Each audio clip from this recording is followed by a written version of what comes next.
These are the times that try men's souls. The summer soldier and the sunshine patriot will, in this crisis, shrink from the service of his country. But those who bear it deserve the thanks of men and women. There's not a soul who wasn't there who doesn't remember it just as it was yesterday. We were a beaten army, a beaten nation, lost every single battle of the year of 1776, finally forced to retreat across the Delaware River for shelter in the state of Pennsylvania. There were just a few thousand of us left in Pennsylvania, while the British could mount 20,000 soldiers against us if they so chose. Our army was about to be discharged, their enlistments up at the 1st of January of 1777, and Washington realized it was the end of everything. He wrote to a friend, "It looks like the game is about up." But he decided on a desperate gamble, one last cast of the dice, to try to achieve something out of this dreadful year of 1776, a surprise attack against the town of Trenton in New Jersey, occupied by our garrison of 1,600 Hessians. But to do that, we had to cross the Delaware. It was planned for many days in advance, but no one expected what happened that night. A river choked with ice from bank to bank, coming down from upstream where there'd been a thaw. And to make matters worse, a storm, a nor'easter, with high winds right in our face, snow, sleet, freezing rain. How were we to do it? Thank heaven for Colonel Henry Knox and Colonel John Glover and his Marblehead Regiment from Massachusetts. They were the boatmen who were able to get those big Durham boats with a burthen of some 15 tons, 40 to 60 feet long across the river, through the ice, into the storm, despite everything. Knox, the superb planner, the superb artilleryman, John Glover, and his men from Marblehead, Massachusetts, operating those boats. Had it not been for them, by heaven, we couldn't have gotten across. And as it was, it took from 5 o'clock in the afternoon until 2 o'clock in the morning before all of us had crossed the river. 9 hours of complete misery. Glover's Marblehead Regiment, I'll never forget them. Men of both races, white and black, watermen all, professional sailors, the very men needed to make a desperate effort like the crossing, getting us across that river, gathering finally on the New Jersey bank, marching up the hill to the Bear Tavern, and beginning the dreadful 9-mile march south against Trenton, with the storm this time not in our faces, but blowing up our backs. When we reach Birmingham to the west of Trenton, we divide into two wings. General Greene to the north along Pennington Road, General Sullivan to the south along the River Road, so that we may attack the town of Trenton from both sides, from both the north and from the south. Greene encounters a Hessian outpost near the Calhoun Brothers store, smashes into them, begins driving them into the town. At the same time, Sullivan meets another outpost near the Philemon Dickinson house, the Hermitage, smashes them into them and begins driving them into the town. Greene approaches the gateway, the head of the town at the top of King and Queen Streets, and begins to distribute his troops to sweep around the entire part of the northern side of the town. And he begins to place his cannons, which Knox has provided for him. Knox, the chief of artillery, the brilliant artillerist, begins to place the cannons at the head of the streets where the two streets come together. Those two streets coming together, straight as a string and narrow. Cannons placed at the top of those command the entire town. And Greene hears the thing he wants to hear the most. He hears the sound of firing down to the south. That's Sullivan's division coming into the town from the south. He now has the north, and he now has control of the south. He begins firing those guns down both streets. The Hessians are piling out of the houses, all confused, screaming, "Hier raus, hier raus, der Fiend, der Fiend. Turn out, the enemy, the enemy." Complete confusion and chaos, and with a cannon fire ripping down those streets, they cannot form into line of battle. They are a motley, disorganized, torn-up crew. Yet, even so, they try to resist by advancing up Queen Street against Greene's position.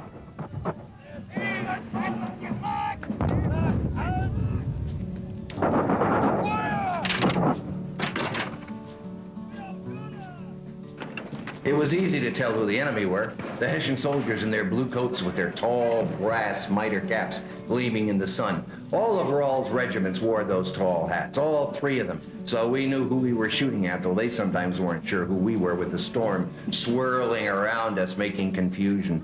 The cannon fire tore into their ranks as they attempt to assemble. Men wounded, men screaming, men dying. They could not hold the line of battle, and Greene begins to slowly push them south into the town. In the meantime, Sullivan, attacking the south side, his objective is the bridge over the Assunpink Creek. That's the only way out of town to the south. And if Sullivan can take that bridge, then by heavens, he has closed off the southern end of the town to any Hessian retreat. He pushes forward, his divisions and his brigades fanning out, fighting from street to street, house to house, coming closer and closer to the bridge, running smack into the Kniphausen regiment, and they offer him some resistance as he comes closer and closer to the Assunpink Creek and its critical bridge.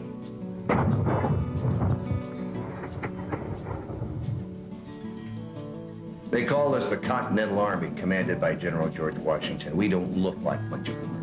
Hardly any uniforms, uniform regimental coats in the Army at all. Wearing anything and everything we could get from home, anything we can find here and there. We are a defeated army. Many of us shoeless, many of us with our clothes in ragged condition, many of us with muskets that don't even work properly. So we look like a pretty raggedy lot, and I suspect that we don't impress the Hessians very much. But right now, they don't impress us very much, because we're clearly pushing them back into the town, clearly cutting them up. Oh, they're Prussian, they're beautiful, they're well drilled, and they are amongst, admittedly, the finest soldiers in Europe, but they've got themselves in a position that's mighty dangerous to them. The weapons used by all the soldiers are the flintlock smoothbore musket. Best trained troops there are can load and fire them about 4 times a minute. And they have one great advantage when you fire them in volleys. When an entire regiment or an entire front fires all at the same time, they lay down a field of hot lead in front of everything that's in front of you. Helter-skelter, but it does terrible damage. And that's the common weapon used both by us and by the Hessians. Now, the cannons, we've got an advantage over the Hessians. They only have 3-pounder guns. Most of our guns are 4- and 6-pounder guns, bigger guns that fire a bigger ball, fire it farther.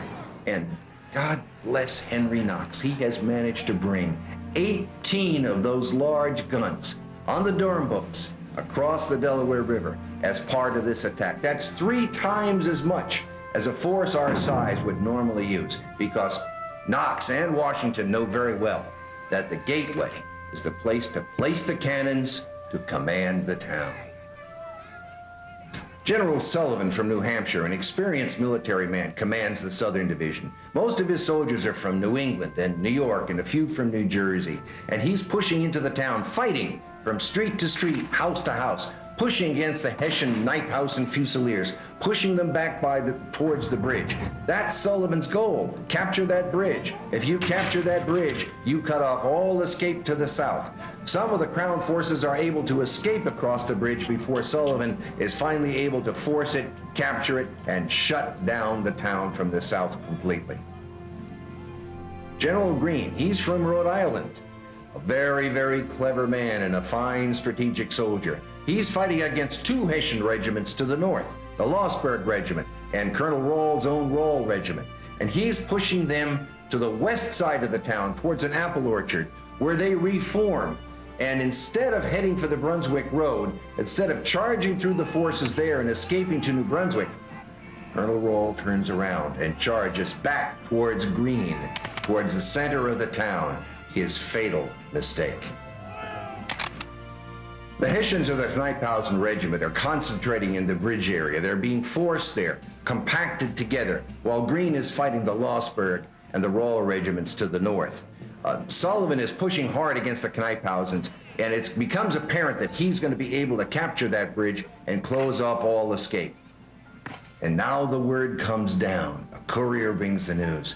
Greene has defeated the Rahl Regiment and the Lossberg Regiment, accepted their surrender, and poor Colonel Rahl, the stubborn Hessian who refused to give up, he's been mortally wounded. He's not expected to live. Now all the forces concentrate against what's left. There's the mere 400 men of the Kniphausen Regiment. The rest of the Hessians are defeated, killed, or captured. Pushing hard against them, pushing them. They finally have no choice. They are so badly outnumbered that one of their officers must regretfully surrender.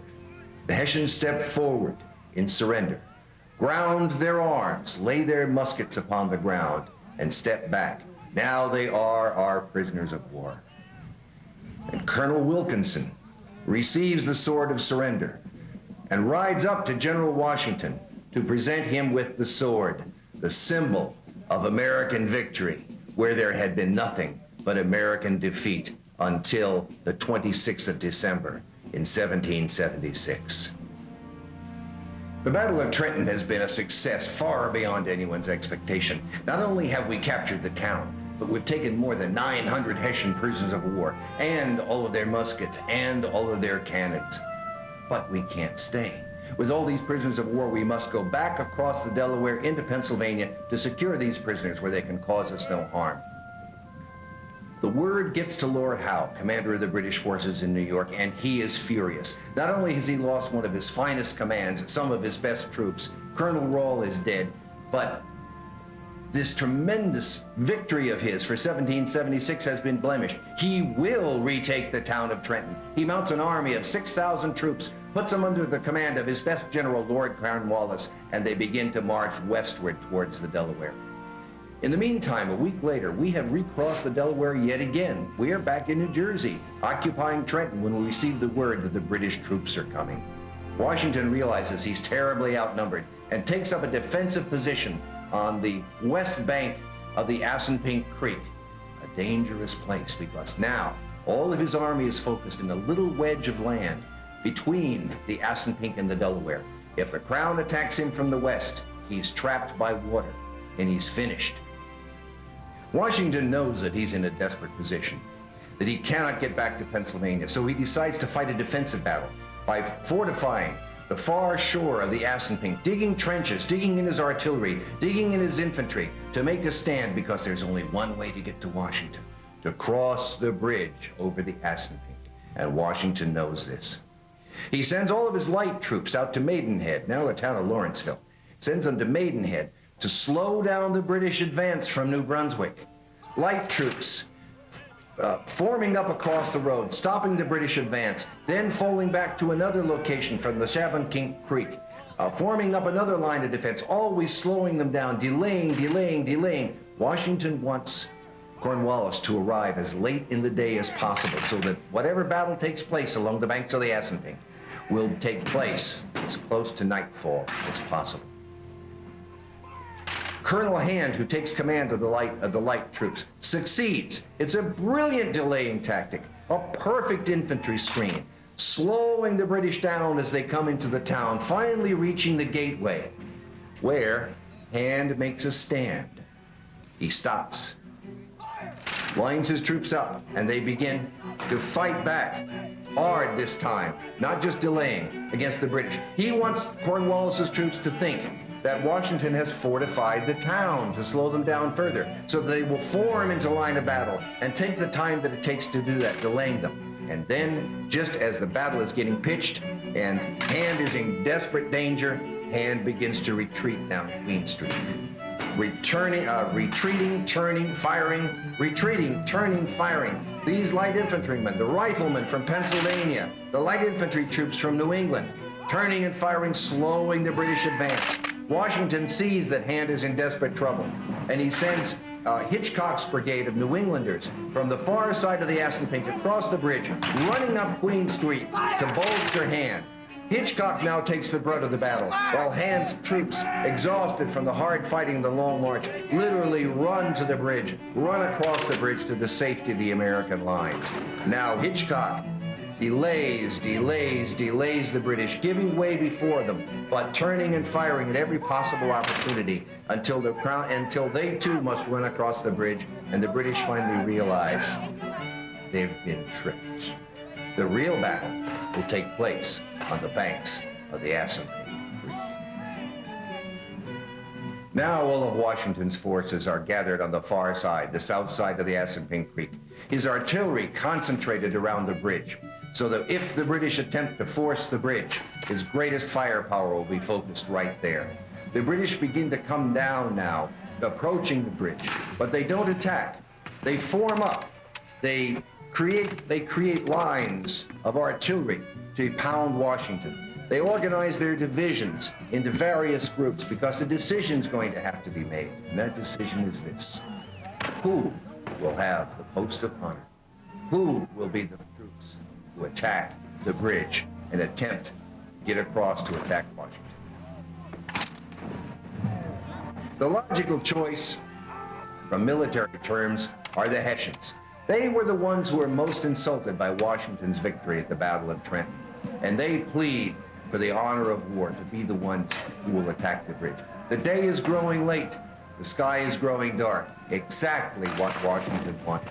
The British don't have much time to attempt to attack Washington. They do not have enough time to swing along the banks of the Assunpink, find a place to ford, and attack Washington from the land side, which is the very thing that Washington does not want, because that's where he's vulnerable.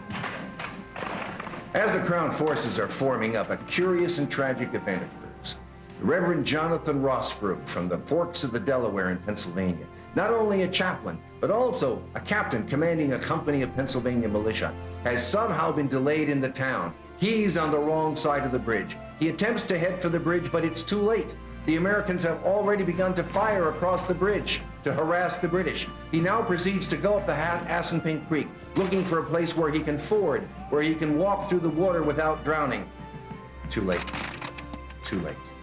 He's caught by a patrol of Hessians who sword him cruelly with their hangers, slashing him, piercing him with their bayonets 17 times, taking his life, taking his musket, taking his gold watch, taking his money, stripping him naked, and leaving them bare to the cold winter, dead upon the battlefield.